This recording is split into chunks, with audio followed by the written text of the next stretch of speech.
This morning, Dr. Michael Strong from the Canadian Institutes of Health delivered the Seldon Lecture entitled Health Research Funding in the 21st Century, Not for the Faint of Heart. We are certainly heading into an aging population for it. But do you know how great that magnitude truly is?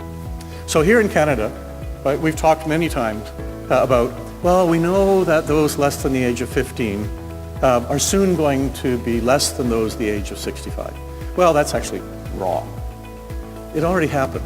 So Dr. Strong this morning outlined a changing landscape of health funding, but that was more of a reaction to the changing landscape of healthcare generally.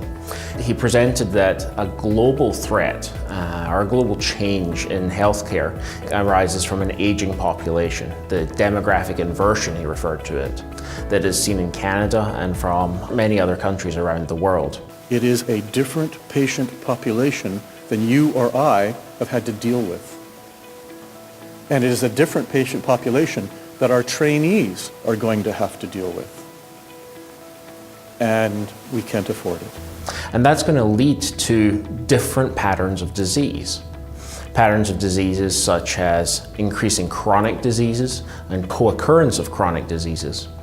Increasing diseases which are associated with diseases which have occurred earlier in life and now occurs as a secondary consequence of that. And he said that these diseases could actually trace their roots often to issues that have arisen or things that have been a part of somebody's life from a very young age.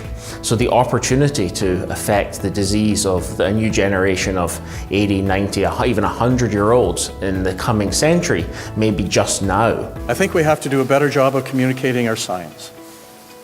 I think we have to communicate its importance to the health of each individual. That's going to be critical for us to carry out any of these changes. We've got to be concise. We've got to be accurate.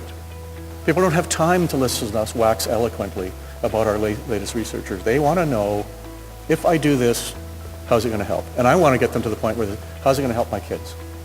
We have to think about how we ensure that the pipeline of new knowledge is continuously being filled, but that we're training the generations of next generation researchers, investigators, clinician scientists, who truly understand that this is our role and how do we contribute.